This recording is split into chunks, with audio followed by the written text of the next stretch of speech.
Κοιτάξτε λίγο. Άμα ανοίξει κανείς τηλεόραση το τελευταίο διάστημα, σε όλες τις περιπτώσεις κλείνεται το επιτελικό κράτος. Έτσι δεν μας λένε. Έχουμε ένα επιτελικό κράτος. Και εμάς ξεχυλίζει η οργή και ο θυμός, γιατί όποια πέτρα και να σηκώσουμε, βλέπουμε ότι το αυτονόητο για μας, για τη ζωή μας και για τα παιδιά μας, δεν είναι αυτονόητο. Αυτό σημαίνει. Όποιο θέμα και να πιάσουμε που αφορά την λειτουργία των σχολείων, τη χρηματοδότησή τους, τη λειτουργία τους, τη συντήρησή τους, την καθαριότητά τους και τώρα την μεταφορά, όλα πάσχουν. Όλα. Τίποτα δεν είναι όπως πρέπει. Την ίδια ώρα είμαστε περήφανοι γιατί έχουμε υπερπλεόνασμα πόσα δις και λοιπά.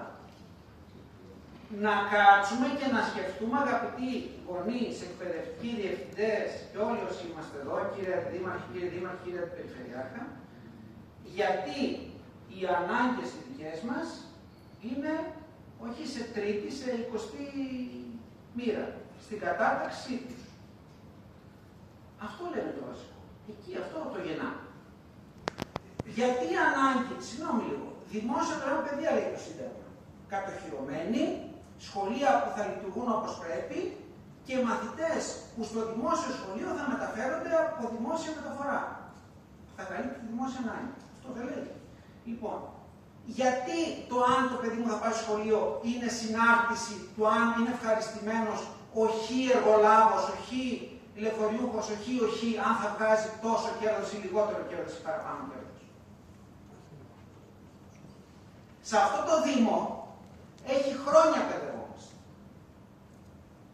Με καλά μεσοδιαστήματα τα τελευταία χρόνια ηρεμίας, αλλά πολλά χρόνια. Να θυμίσω πολλούς εδώ που βλέπω, πολλά χρόνια. Το τρίτο γυμνάσιο Θέρμης το θυμάμαι πριν 10 χρόνια, 12, κλειστό από τους γονείς γιατί δεν είχαν να πάνε. Στον Τρίλοχο, στην Καρδία, κινητοποίηση στην περιφέρεια, στα βασικά, πού, όπου και να το πιάσεις. Γιατί κάθε φορά λοιπόν που θα προκύπτει ένα θέμα θα είναι στον αέρα η μεταφορά των παιδιών μας. Δεν θα πούμε στη διαδικασία να ζυγίσουμε και να πούμε πόσο ευχαριστημένοι είναι οι φορειούχοι και πόσα δίνει η περιφέρεια. Λοιπόν, κοιτάξτε λίγο.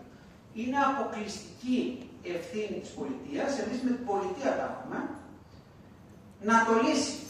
Και όπως ξέρει να λύνει μέσα σε ένα βράδυ ζητήματα όταν πρόκειται να ικανοποιήσει αυτά που θέλει να ικανοποιήσει, έτσι μπορεί να το λύσει και αυτό. Έτσι θα λυθούν τα χέρια του αντιπεριφερειάρχη. Ούτε με μαγικά, ούτε με παρακάλια, ούτε με τον ΟΑΣΤ. Εδώ μιλάμε για την ανάγκη εξασφάλισης μισθωμένων λεωφορείων.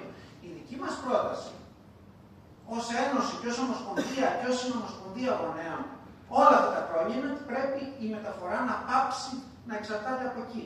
Πρέπει να υπάρξει δημόσιος φορέας μεταφορών σε κάθε περιφέρεια με τα δικά του λεωφορεία, τους δικούς του οδηγούς, τους δικούς του συνοδούς και να τελειώνουν. Που αυτά τα λεωφορεία θα πηγαίνουν και τις εκδρομές που πρέπει να πληρώσει ο γονιός 15 ευρώ για να πάει εκδρομή. Αυτά τα λεωφορεία θα καλύπτουν και την ανάγκη να πάει στο μουσείο, να πάει.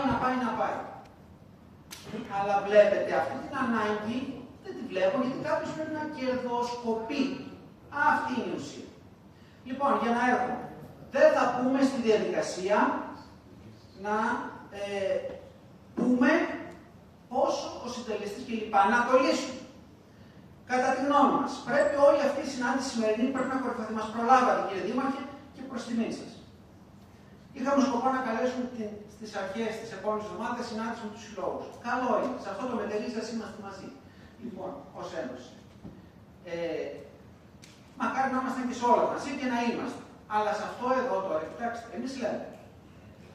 Θα πείτε και εσείς το τέλος. Συγκεκριμένες προτάσεις για το τι να κάνουμε στις προτάσεις.